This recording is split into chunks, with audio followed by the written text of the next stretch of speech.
Jake,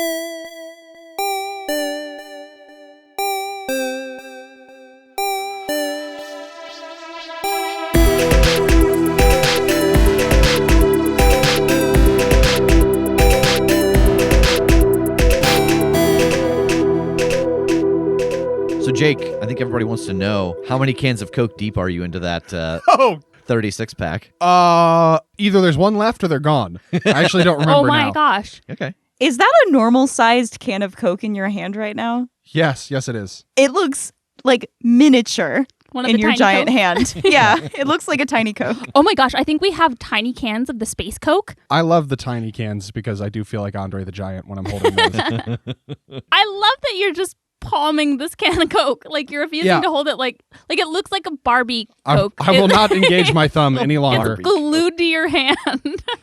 He's Spider-Manning this. Oh, because he's kissing it upside down? Yeah. Hold on. I'm going to make a real syrupy mess on this recording table. Actually, not too long ago, we went to Costco for lunch before we came to recordings, and I was like, hey, well, we run in there and get our $1.50 hot dog and Coke. Can I get one of those packs of 36 packs of Coke? And Jake was like, my arms are so tired. I don't know if I can carry it. And I was like, no, please, because I really want to get a picture of you carrying them and then Tass carrying one. But he's trying to he's like, yeah, I'll drag it behind him. Yeah. Does this picture exist? No, because we got there and they were completely out. Jake bought them out of... No, I'm kidding. No. Everybody just heard the intro and they made a run on the Costco because they had to get these 35 packs. Everyone's trying to get in shape for the summer. So It's beach season. You're welcome, Costco.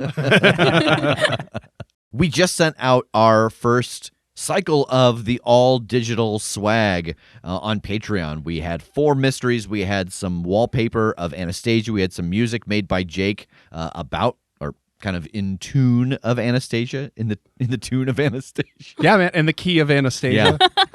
If you have not yet received that, we posted it on our Patreon, so you can go there to access it at any time if you are of that tier. But that also means that this is the month if you want to jump in and get in on the next swag or t-shirt cycle. You can go to patreon.com/thecritshow and get in on the next cycle. This next cycle will be physical swag once again, before we try another of the digital swag. This cycle will be of the motored variety. the motorcycle tier. Next one will be the bi variety. Yeah. and then the spin cycle. Kim reminded me the other day that, I realized that we're coming up on our 4-year anniversary, but it's like a month and some change from now. Uh-huh. But that about this time last year, we announced, what are we going to do to celebrate? So what are we going to do to celebrate? Yeah, he just shut down. He said that, and then he just looked down at the table and closed his mouth. Go on. So tell Sorry, why don't you all missed, tell me? I No. missed my cue. Sorry. No. Rev, what are we going to do to celebrate? So, in the past we've done art contests, we've done cosplay contests, but we realize that we have an enormous creative community out there. They make all kinds of different stuff. So for our 4-year anniversary, and Megan came up with this name, it's very charming, the Critshow Creations Contest. It can literally be anything you want to make, and we will draw 4 winners at random. It could be cosplay, it could be a story, it could be cookies based around what Borbach makes. It could literally be anything that you enjoy creating that you want to share with us. So you can submit, if it's writing or if it's photos or whatever, you can send that to the cast at theCritshowPodcast.com or post it on Twitter and hashtag it with Critshow Creations. And the deadline for this is going to be May 28th, and we will announce the winner the next Monday on our live stream, which is going to kind of be like our 4-year anniversary stream, and we'll announce it on the episode in the beginning of June. So just to get the ball rolling, if you were going to make something, like a skill that you have fun doing, what would you make for this contest? I've already made so many things, actually, based around the show. Back when I was just a fan, before I was sitting at the table. That's true. I did a whole embroidery of the logo. Yeah. Yeah, I think going off of what Megan would say, back before I was a cast member, I did a cross-stitch of the Verkalakis. I also did a felt embroidery thing of Bagenthal from Perilous Tides for, I think it was the Secret Santa swap. Mhm. We've done so many swaps in the Discord, Yeah. and like even a crafting swap at one point. That might have been it. I'm not sure. One of those, but But the person that I drew asked for something related to the show Perilous Tides, and so I made a cute little Bagenthal felt thing. I would invent a new ripstick trick based on the stunts featured in the program, such as the car flip. Tass is so furious that you took his. I can see it on his face. All right, I'll go to my backup then. Spicy fanfic. Oh, yeah. Oh, Nice. shit. Yes. If you are planning on submitting any spicy fanfic, you can just send that directly to my email.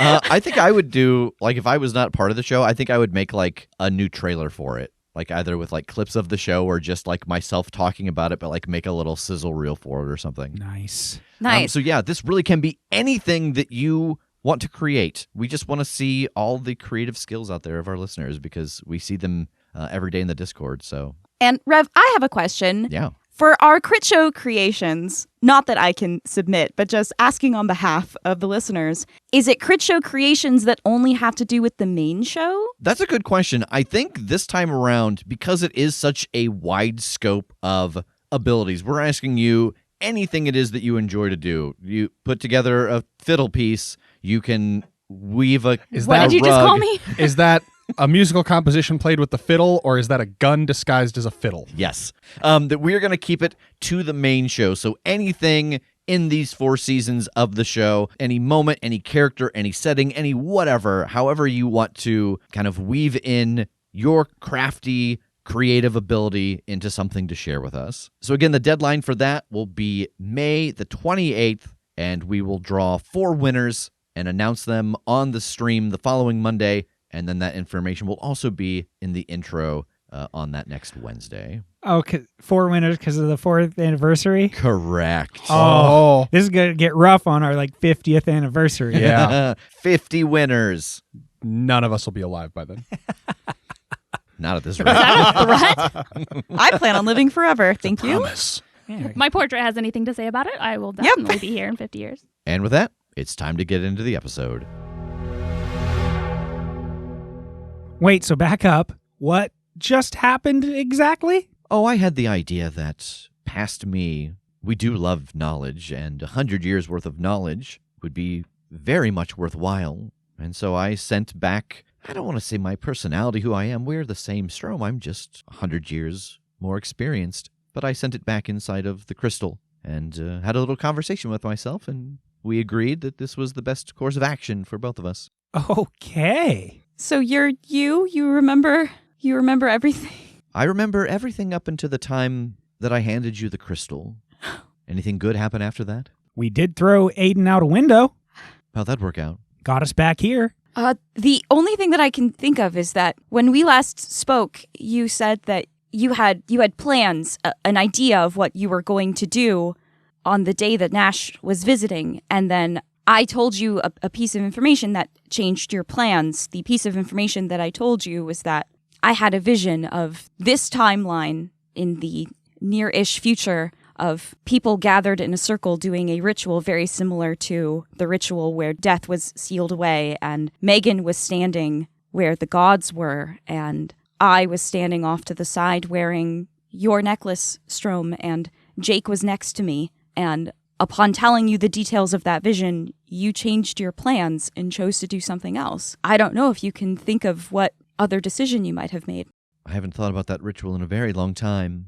I don't have a whole lot of spaces in my memory where there are gaps. There is an ancient purveyor of knowledge that I know knows a good deal about that ritual. I imagine I would have went to her to have a conversation about it, to try to remember what I had forgotten. And this purveyor of knowledge, who is she? I have to assume it's Baba Yaga. She nods. Oh, good. So we're all kind of broken up here time-wise. If we say that this all kind of started on a Monday, Kim and Tass are kind of like Monday night. Megan is Wednesday, and Jake's thing is going to kind of finish up on Thursday. What do you all want to do kind of in this interim to Thursday when Jake's spell will be complete? I think at least a substantial part of this day is actually filling in Strom on any of the other peripheral stuff that we were afraid to say in the future, the things that we were keeping close to the chest and so on. I think with the exception of the Damien stuff in more detail. I think I'm holding on to that until everybody else is kind of done with their stuff so that Kim and I can talk about how we want to broach that subject. So I think I'm holding on to that for now. But beyond that, just, staying out of the way, letting her and Kim, do whatever they got to do. Maybe go hit up the Museum of Science and Industry, aquarium. Oh, C2E2 is this weekend. Yeah, I'll go. Oh, nice.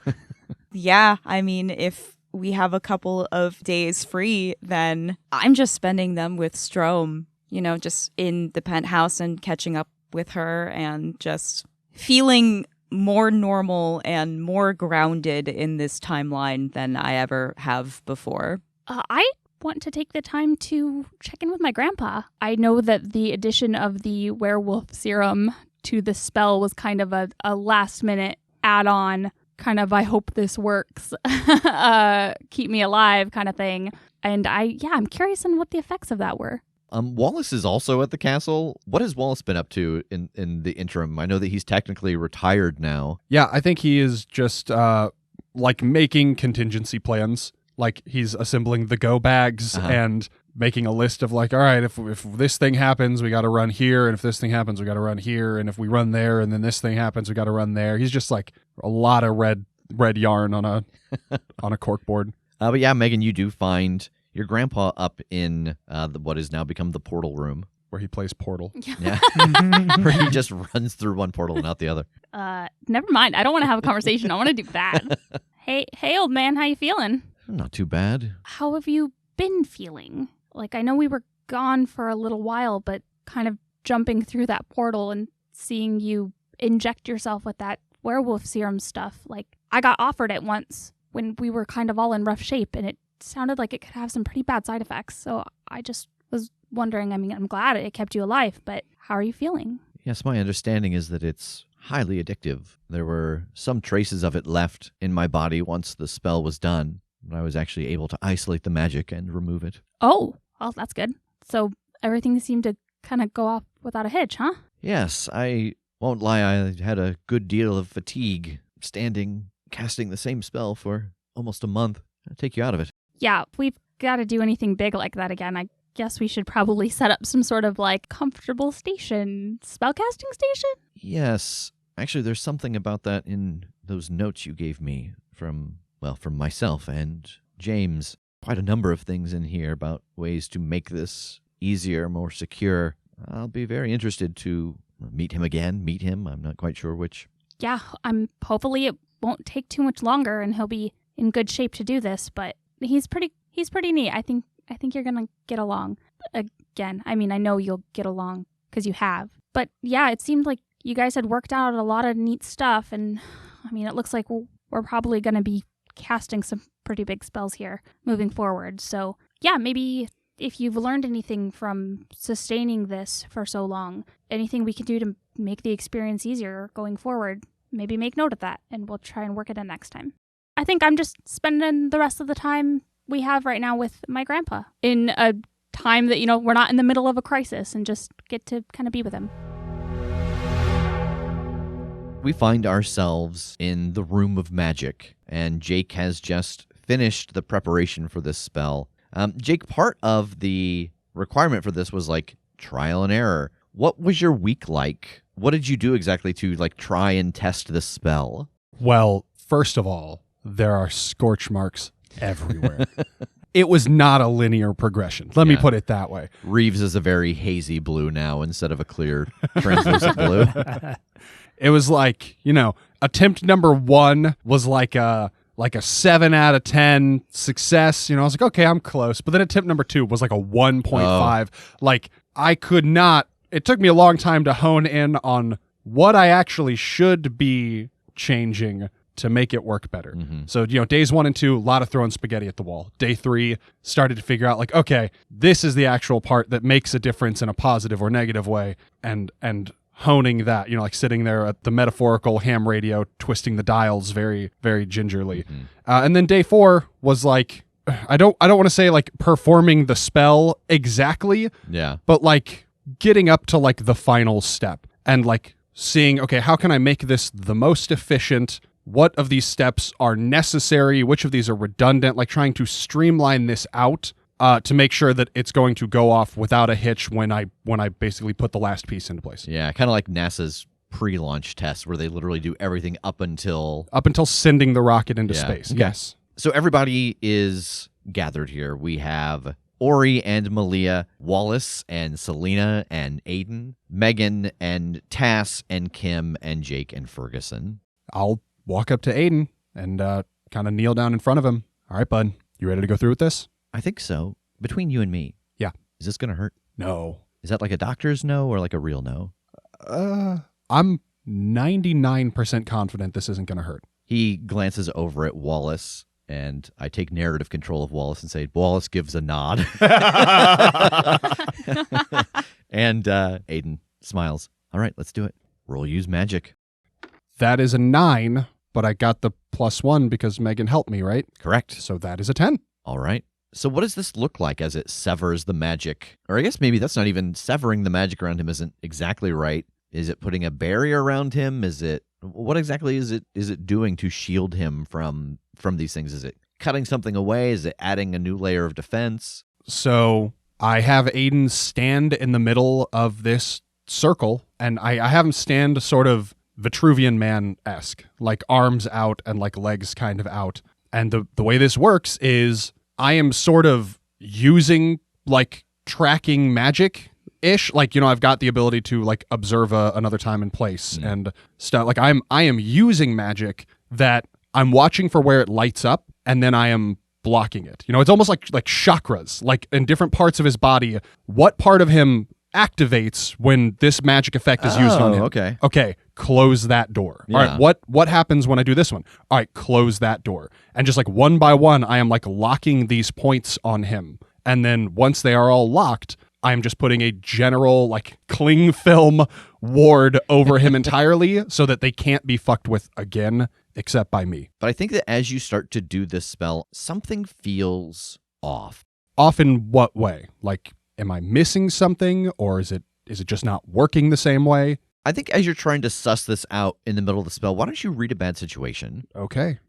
Oh, 7. All right, you get a hold 1. I guess what's the best way to protect the victims? I feel like as I realize something's going wrong, I'm not as specifically concerned with what it is as how do I bypass it? Like, how do I work around what's going wrong? I don't need to know. I don't care so much to know. I'm not like, oh, interesting. What's the detail? What is causing this? But I'm like, oh, fuck. I need to damage control this and make sure this thing still works. So I think the best way to protect the victims is that you're going to need a lot more energy input as you do this. It feels like there's a vacuum taking in the energy that you're pouring out, and you just need more output. Okay. I think as I'm doing this, I want to like hold out a hand towards Ferguson and point at his staff. I need that right now. Oh, he hands it to you. And I want to hold it up in, you know, the one hand that I'm trying to contain this with, and the other hand, I'm just going to drive the staff into one of the runes and try to channel that magical power that Elnor's been gathering to mega boost this. Yeah, you feel that void filled. I want to give him like raised eyebrows and like a questioning thumbs up. Be like, how you doing? Are you good? Did it hurt? It didn't. And he looks at Megan. It's quiet. Yeah, that's a little weird when that happens, but you'll get used to it. All right. I want to reach into my pocket and pull out a little like wrapped gift and hand it to Aiden. He takes it and looks at it for a moment and then opens it. It's a set of earbuds. I recommend music or audiobooks or something. If it feels a little quiet in your head, just fill it up with something entertaining. And I like push these into my ear as far as they'll go? No. You just sort of, you're right. Boy, you've been gone a long time. Most people your age. Swallow them. Most people like your on age. Get Smart, like the phone. I swallow this and then I can. And then you punch yourself in the stomach to activate it. No, you just put them right in there, and we'll go through this. Okay. This 85-year-old child. The internet is about to blow that boy's mind. Yeah. Yeah, I'm like, audiobooks, and he's like, the what now? All right. So I know that you were also working on this spell to keep Ori and his sister and Selena from being tracked by Nash. And I think that with the exception of that extra energy that you need for this spell, that you could just peel some parts away from this spell and we can count that as the same kind of spell because you're really kind of doing the same thing here. Yeah, I mean, the only difference is like there's kind of something to pull out first, and then it's just like the cling film on them. So it's like half of the spell I'm already doing. We're just going to do one more roll use magic here for all three of them. Okay. And I think you get an additional +1 from your information you got from Read a Bad Situation. I don't think that. The game tells us that. I'm not being generous here. So you have a +2 forward, essentially. Okay. 14. I think the one thing that happens throughout doing this to the other three is that, again, you need that extra energy, but not for Ori. But the other two do require it. But Ori, like, you're prepped to kind of use that, and you don't need it. And as you are finishing up, everybody kind of breaks up into small groups to check on each other, and Ferguson comes over to you. Oh, well done. I hand him back his staff. Thank you. I would not have been able to get that done without that help. Oh, yes, of course. That's what the magic is there for. What happened? There's something on these three, and I pointed Aiden and Selena and Malia, that it's not on Ori. It's like a power vacuum. Like it was eating a lot more magic than I expected it to eat, and I needed the boost. Like the Devourer. I look at Aiden and Selena and like, I understand that one, but I think that I look at Malia pretty confused. Like, yeah, kind of like that, but why her? Well, with some of these powers, like we know that there are different people that have the capacity to wield them, and that's kind of the research that I was doing. I was talking with Aiden, and some of the abilities that he has is very similar to what I do, and it's not like you being the divine and being a champion for a god for these ones that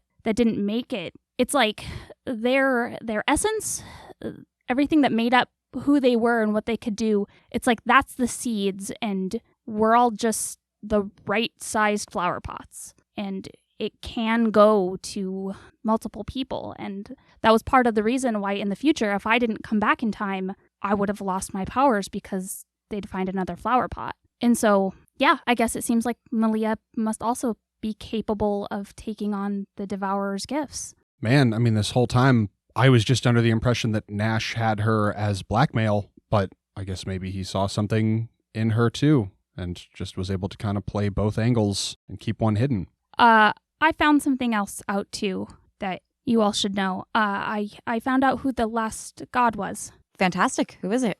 It was the Builder. It looked for people who had the potential to create, to build things that were way more advanced than what the world around them would expect. And I found different people throughout time, that embodied this. And I found out that there doesn't seem to be anyone right now that has those abilities. There was, and I look at Jake and Tass.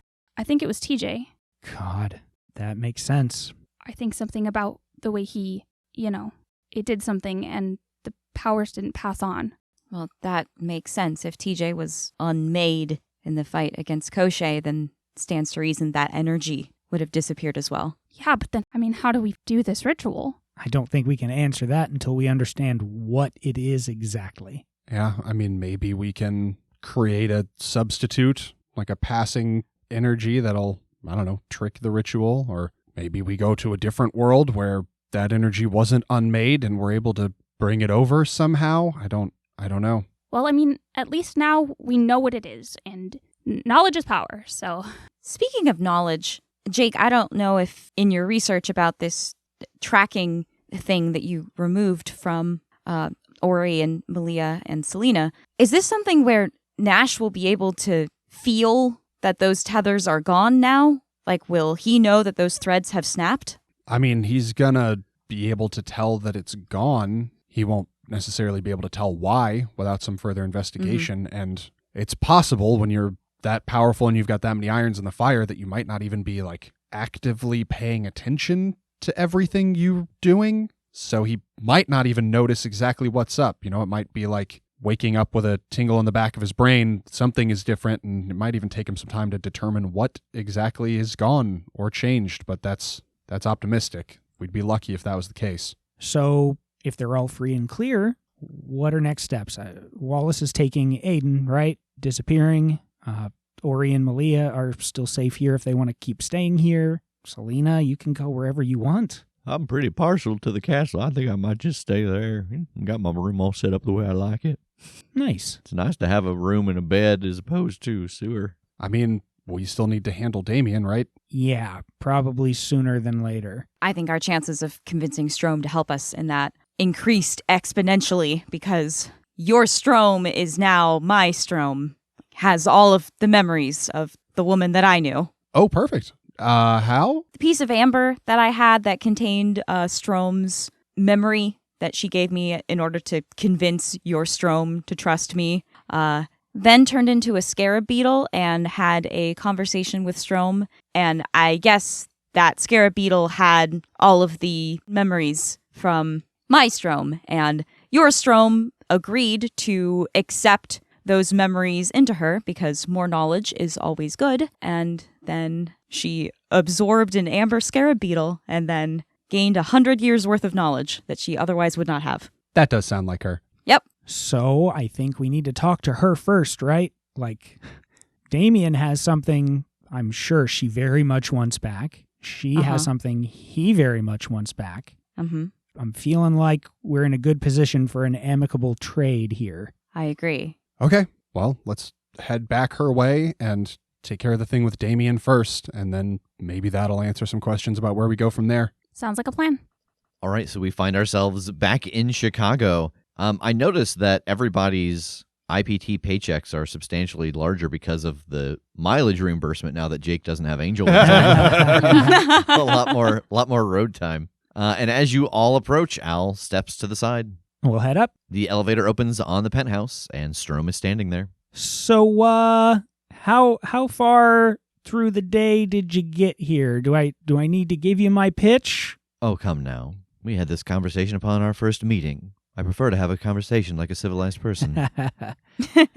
Yeah. Well, I have to assume you are still fairly upset about Damien probably still having your what is it? Liver, stomach? I forget. It was a liver. As opposed to this very charming pig liver that I find myself in the possession of. Yeah, I'll never forget the way Damien said it was a pig liver. I'll always remember that it's the liver. Point being, I don't think I have to tell you now with the memories that you have that you sort of have something that he wants as well. And so we were hoping to approach you about an amicable trade. Because, and if I am to understand this correctly, you need what I have because of a bargain that you made with him. That is exactly right. So you're proposing the final piece to open the necklace in exchange for my proper liver. Exactly. Well, this isn't much in the win category for me, but it does remove a rather frustrating loss, so I suppose I'll count those as canceling one another out. Bring him here. Thank you. And she turns and walks down the stairs towards her vault. I think I'm going to go back down and out to the street and give Damien a call. You got Damien. Yeah, I do. How's it going, buddy? Oh, man, not too bad. What's up? What's up, playa? I'm trying a new vibe today. Yeah, you are. I hate it, but Yeah, me too. I adore you. Yeah, that's fair. Okay, so I apologize about the sort of disappearing there for a week or so, but we've been essentially doing our best to set up our end of the deal. Oh, the final energy? Yes. Nice. So I'm going to tell you a bunch of stuff here and see what you think. Essentially, it isn't a piece of energy. It is more or less I don't know exactly, even a permission, a piece, something that will open the amulet for you. And it is in control by someone that you have something that they want. So if you are up for a peaceful trade, they get something that they want that you don't particularly need, except for maybe in a situation of a bargaining chip. That seems like this. And they have something that you want desperately that they don't really need. Meaning this piece for the necklace. Who is it? Strom, it's Strom. Oh, are you fucking kidding me? I'm not. I'm sorry, I know. Wait, there's something on the necklace that, like, it won't work unless she allows it? Yeah, But she is on board. If she gets her liver back, it's yours. Trade, everybody's even. We go our separate ways. You get what you want, she gets what she wants, and the people rejoiced. Well, at least now I don't feel so bad. I could not find another kind of magic that existed. Well, that makes sense. I guess so. What's that?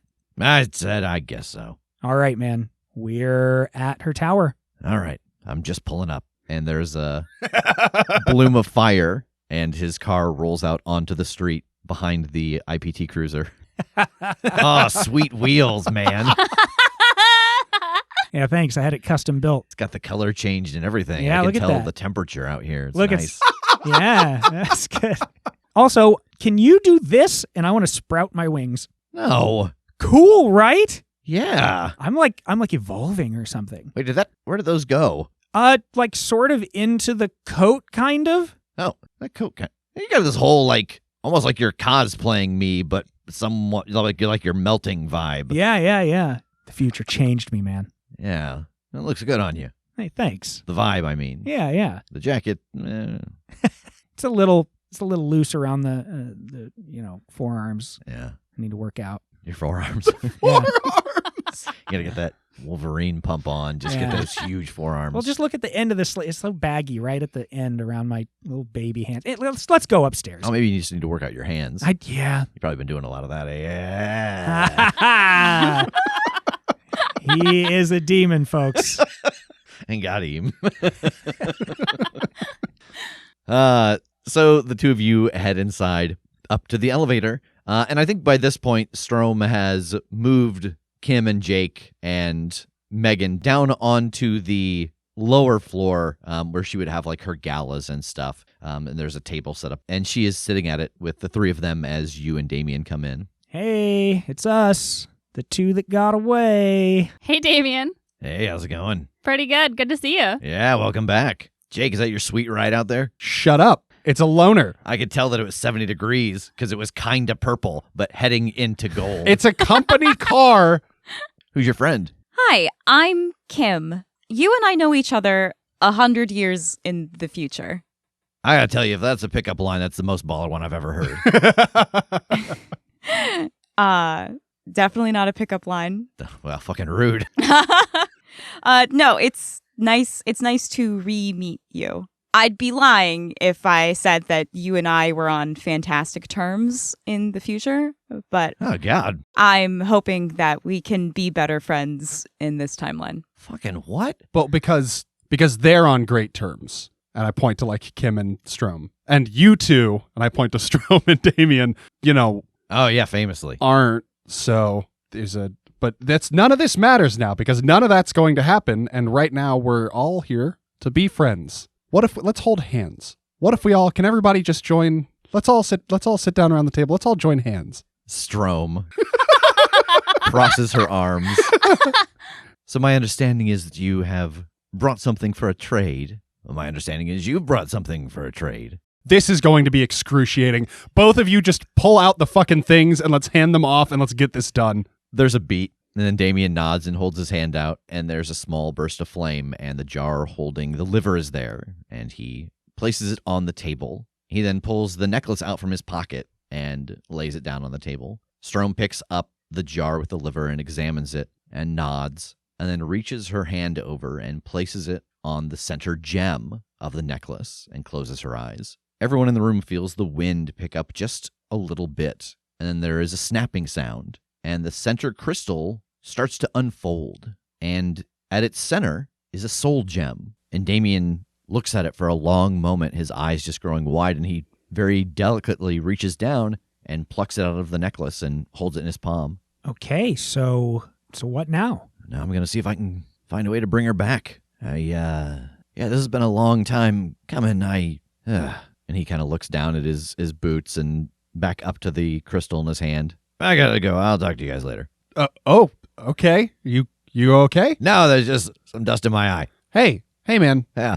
It's all right. This is a big deal. This is a big moment for you. It's okay to feel about it, okay? Yeah, there's so much about it I don't know, and there's like what's gonna happen when I fix it, and I never thought that this moment would like actually be here, that I would achieve this, and it's got kind of a cascading effect.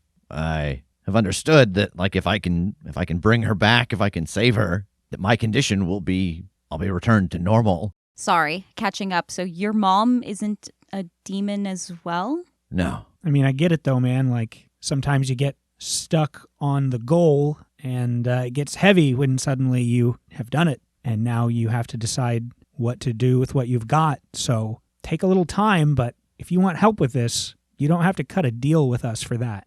That's the thing. It wouldn't just affect me. And he looks up at you, Tass. Ah, right. I'm not worried about that. Yeah, all right. I'll be in contact. I just need some time to think on this, and yeah. Best of luck. Thanks. Take care of yourself. Yeah. It was nice to re-meet you. Same. And he continues up the stairs towards the elevator. I pull out a comically large, like Blue's Clues-esque spiral notebook and pencil and mark another thing off our to-do list.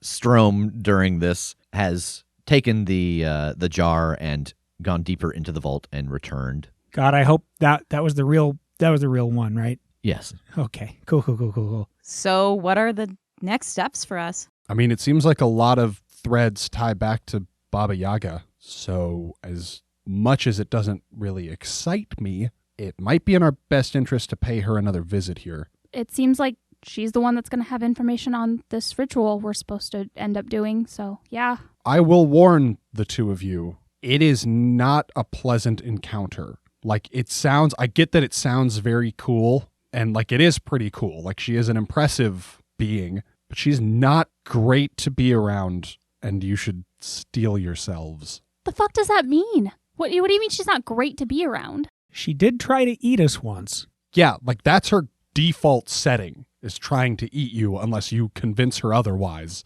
She also makes herself into her own furniture coverings. What? She's like Taffy with sharp metal teeth and a lot of biting moral commentary.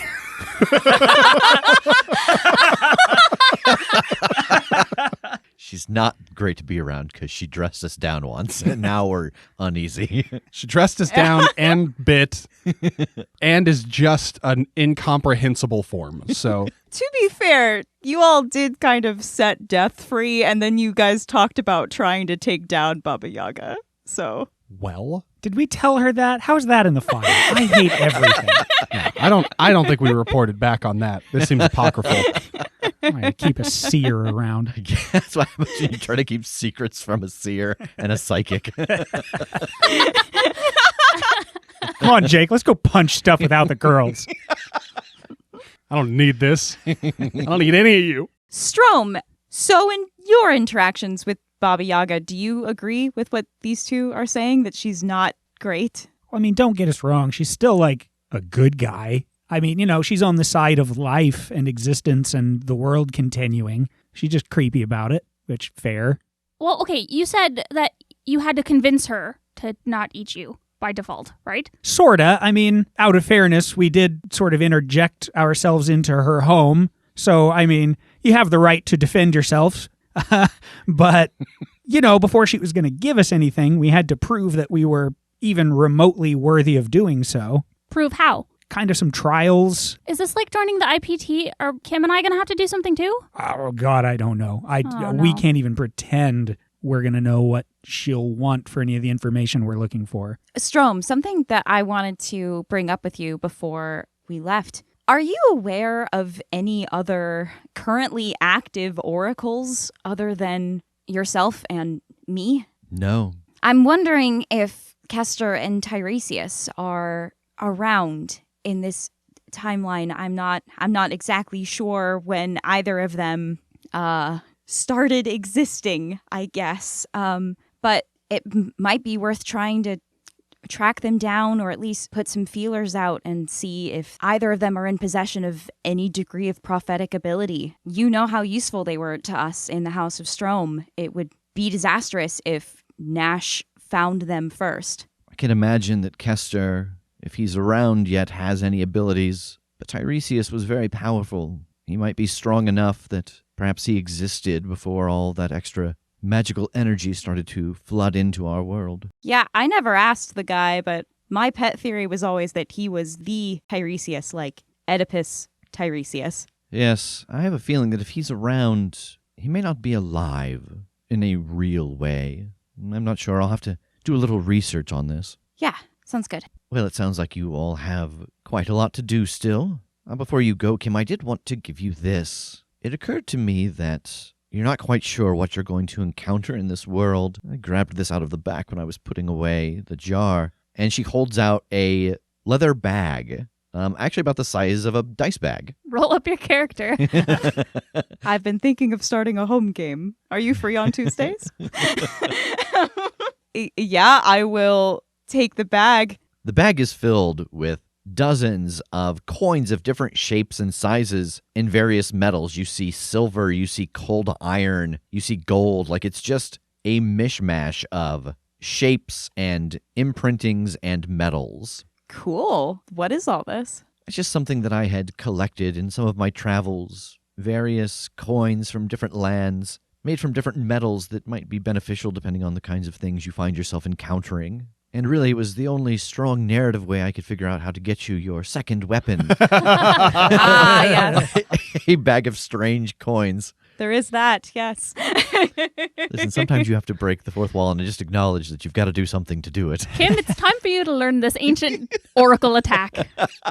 Throw coin. What's the money-throwing attack from Final Fantasy? I thought you were going to make a Pokemon reference, and I was going to be blown away because Meowth does that. Meowth has payday and throws yeah. coins to I her. didn't know that. I don't know what it's called, but I know what you're talking about. Yeah. Also, Meowth's like an Egyptian cat, so perfect. Oh, yeah.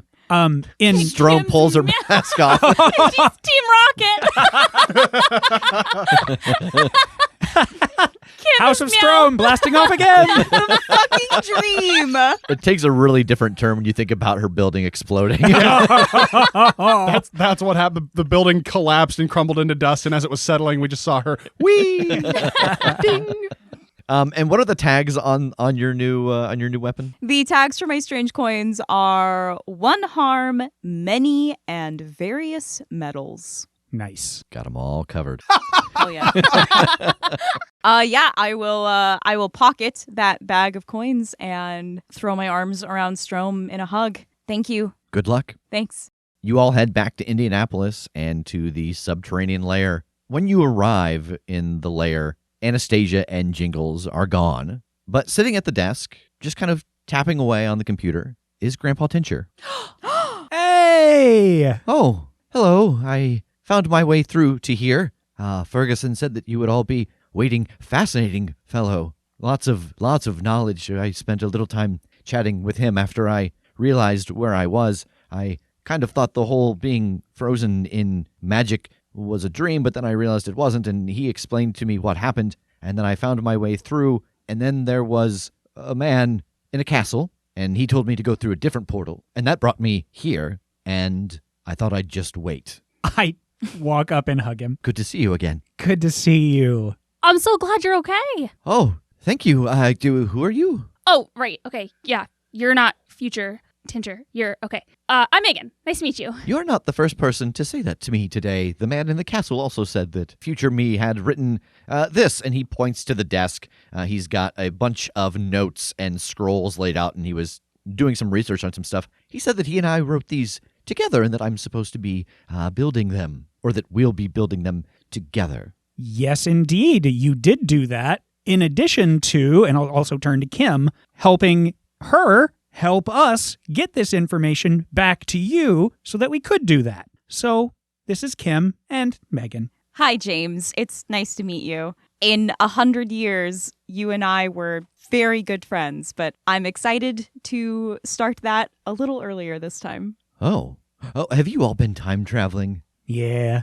And so you found a time where I had found my way back home and you just shortened it? Yep. Oh, well done. Hey, you technically did a lot of it. We just sort of helped it along. Well, good job, me. Yeah, you were also instrumental in what we were trying to do in the future. Well, my then present, I guess. I'm from the future and just came back. But they were in the future to try to find all of the different dimensions that Nash used to complete a ritual that he is trying to do right now, which will pump the entire world with a ton of magic and turn almost everyone into some degree of monstrous or supernatural person. And without your tech, we would have never been able to find the dimension codes that we needed. Ah. Yeah, and the guy at the castle is also Nash, but he's a different Nash from the future that came back to stop his past self, and he's also my grandpa. Oh, so you're Megan. Yes. Oh, he mentioned you. Yeah. Excellent. I have learned a good deal in my travels. As you both know, I was jumping around from dimension to dimension, trying to find a way to resynchronize myself with the proper timeline. The thing that I was able to do is collect time magic as I went. I had this idea as I got to these different locations that I should be drawing magic into some canisters I had made. My suit is hanging up in the other room, but it's got a bunch of different things on it that I was using to collect information as well as actually to power it. It was kind of changing as I went to different locations, but I have, and I can see the reality of it here, and he taps the stuff on the table again. I've had some ideas on how to make traveling to these other dimensions easier and safer. I just need time. Yes, time. Not like time. I don't need to travel in it. I just need to spend it working. Okay, well, that's fine. You have your place here. This is the lab. Feel free, make yourself at home. We have another task that we need to go do right now anyway, so get rolling, and we'll be back, and if there's anything you need, let us know. We can bring stuff back or pick something up. I don't know exactly what. Is this like a Home Depot trip kind of situation, or like a... No, I think... I guess I don't know. Okay, well, you find out, and then let us know, and then we'll help you. We'll see what kind of things lie in wait around this particular spot. And what was your grandpa's name? I'm sorry. His name's Jeffrey. Jeffrey. But you can feel free to use the portals and backtrack as much as you need to and talk with him, and I'm sure he'll be able to, get you up to speed. And he said that the two of you were meant to work on these together. So Yes, magic is not particularly my forte. I was able to learn enough about it to collect some of it, but I'm not quite sure what to do with it. I believe that's where he comes in. Amazing. Well, I will set to work. Question, what kind of car do you all drive? Just really rubbing it in, huh? Wow. Okay, James. couldn't have asked me that a couple of days ago. Currently, Yes. we've got a PT Cruiser. Could I have the keys and access to it? I have an idea. Yeah, we're about to take a helicopter trip anyway into a place where we won't be able to drive. So sure, I'll toss him the keys. Excellent. I will put this first on the to-do list. I don't want to deprive you of your wheels. Nice. I don't want any clarification. I can't wait for whatever you're about to do. I will want clarification before I start driving it again, but... And ultimately, when you go to these other places, do you want to go from the castle? Do you want to go from here? Which of these portals can I take parts from, and which one needs to ultimately still work? I don't know, squad thoughts? My head was just kind of here because this is home base. I think my vote is this one because obviously the one we have in the castle is fully functional for other things. This one's kind of specialized in the way that we don't want it to be, right? So I feel like this is the one that should be taken apart and reworked. Yeah. And this is the one that TJ built from my blueprints. Yep. Yes, I think that's very fitting. I will work on this one. All right. Well, have at it, sir. It is so good to see you, and now we gotta go. Good luck. You too. Thanks, James. So with James safely set up inside of the subterranean lair, the four of you headed towards the IPT to hitch a helicopter ride from Everett to the Shoreski National Park.